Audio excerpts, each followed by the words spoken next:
pessoas. Já está em curso no país uma normalização do bolsonarismo, né? Enquanto modelo de poder, né? E a forma como alguns setores comemoraram a desastrosa atuação do Brasil no G20 é um sinal disso, né? Porque nesse contexto aí é óbvio que alguns setores do capitalismo globalitário podem encontrar no bolsonarismo uma alternativa de intervenção na realidade brasileira, porque o neoliberalismo não tem o menor comprometimento com democracia, né? E cada vez mais isso vai ficando flagrante e cada vez mais a democracia se torna um peso para esse globalitarismo. Eu insisto bastante nesse termo porque é uma herança do início dos anos 2000, usado, se não me engano, inicialmente por Inácio Ramonet, do Le Monde Diplomatique, e no Brasil foi assimilada por Milton Santos, né? E naquela época houve um debate bastante interessante sobre esse conceito de globalitarismo, né? Que não era a globalização ou a mundialização, como se dizia na França. Mas enfim, o que eu estou chamando de normalização do bolsonarismo no poder, na verdade ele tem é, três vias possíveis, né? Não é à toa que Bolsonaro agora incorporou ao seu dicionário a reeleição. Para quem tem pouco trânsito, pelo pouco contato com a realidade política de Brasília, né, os bastidores, não é um acidente ou um acaso que Bolsonaro fala em reeleição.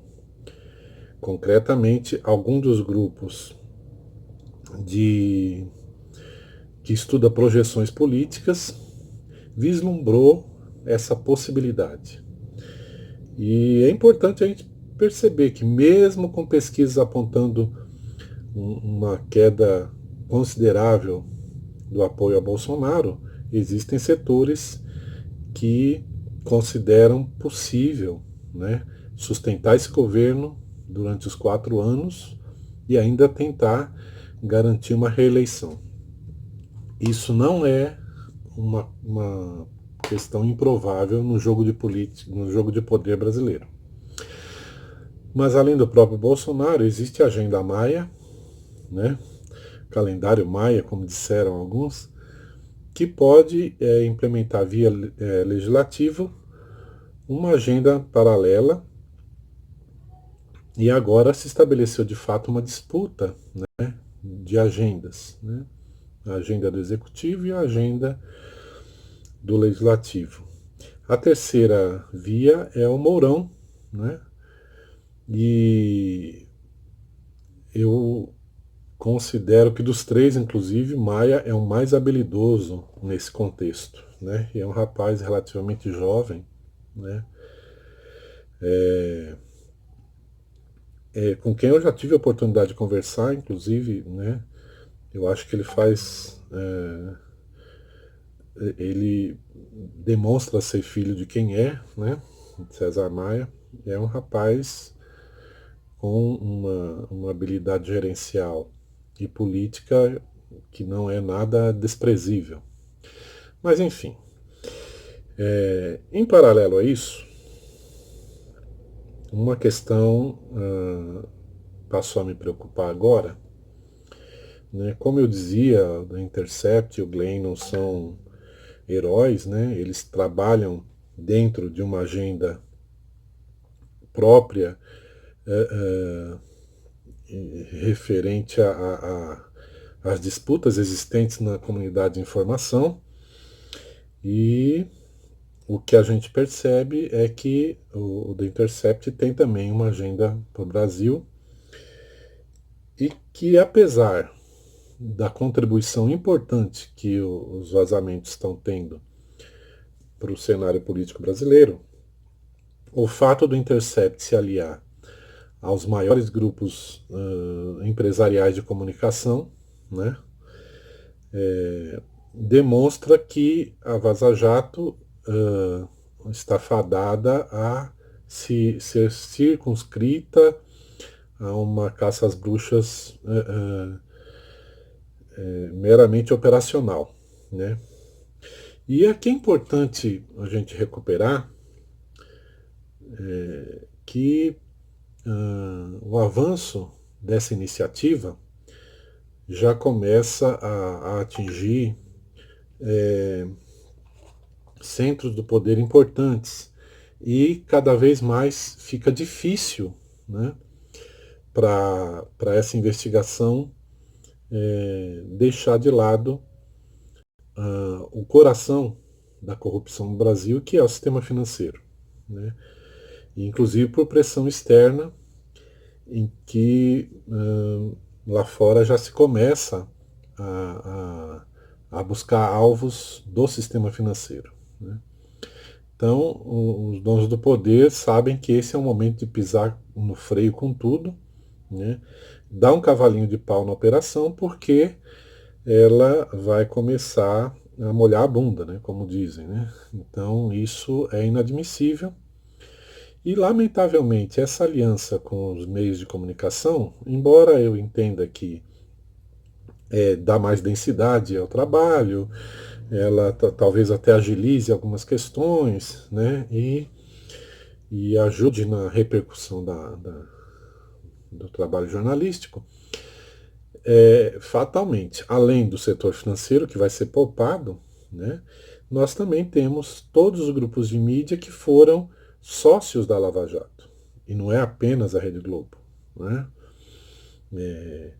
Então, na verdade, na medida em que esses operadores de propaganda da Lava Jato, sendo também os setores que fazem a denúncia dos operadores de direito, obviamente não vão dar um tiro no próprio pé. Bom, em paralelo com isso, nós temos lá o Supremo. E aí uma situação bem complexa, porque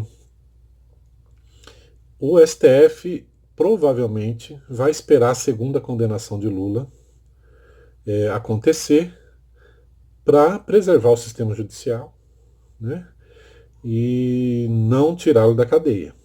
Esse é o cenário mais provável. Não é agosto. Quando Toffoli, que tem um mentor militar, né, um tutor militar, cuidando dos interesses, né, ou da agenda do Supremo, né? Agora temos uma casa militar no Supremo Tribunal Federal, né? E essa casa militar não quer Lula solto de forma alguma, em hipótese alguma. Quando o Toffoli anuncia que prisão em segunda instância não vai ser julgada esse ano, ele concretamente está dizendo que Lula esse ano não sai da cadeia, né? Basta ler as entrelinhas do que isso significa, inclusive após a porrada na mesa do general Heleno. Agora, há um outro dado, né, que aí é filosófico. O Supremo não pode expor a anulação, o processo da Lava Jato, porque ele é comprometido com a política de encarceramento existente no Brasil. Esse é um tema bem mais complexo, mas não há divergência no Supremo Tribunal Federal com a criminalização da população dos pretos, dos pobres e dos brancos, pobres como pretos. O Supremo, a índole do Supremo não é contrária a esse processo político de encarceramento. E no limite, né, o que acontece com Lula, o que aconteceu com Lula, o que vem acontecendo, nada mais é do que acontece absolutamente todos os dias nas periferias do país, né?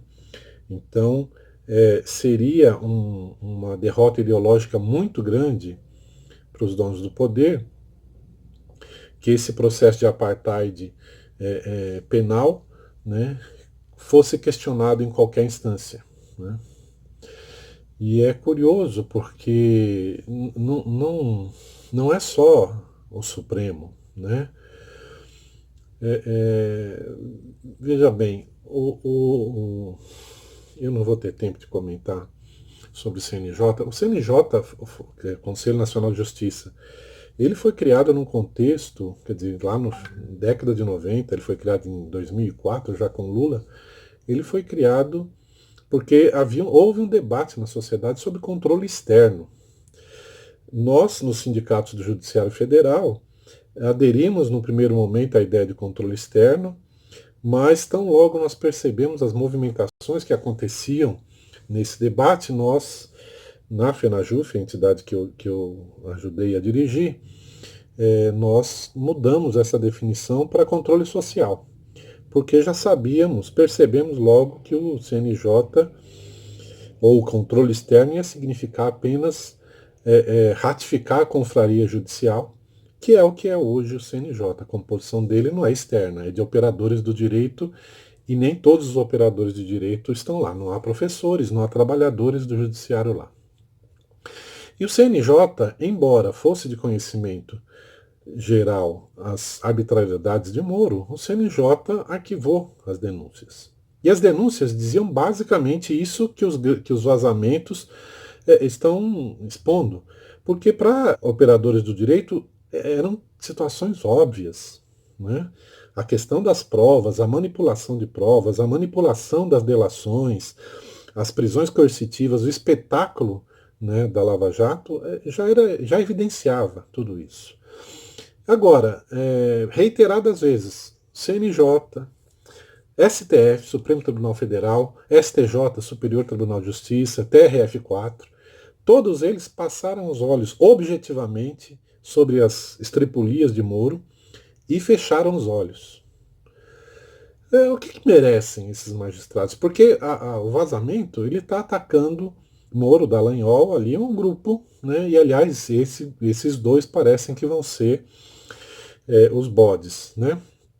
Mesmo não sabemos inclusive se existem outros, né? Não do lado do Moro, porque ele é o mais bem adestrado pelo Departamento de Estado estadunidense, né? Mas do lado dos procuradores, a gente ainda não tem ideia se Dallagnol é realmente a pessoa, embora ele tenha sido mais entusiasta. De qualquer forma, esses dois é que estão na berlinda. E agora, a menos que a conjuntura do país mudasse drasticamente, não faz sentido para os donos do poder, né, para as oligarquias, que Lula saia da cadeia, né? E ele não deve sair da cadeia, e se sair e estiver vivo, né, provavelmente será formalmente, pessoalmente impossibilitado de retomar seu papel enquanto liderança política.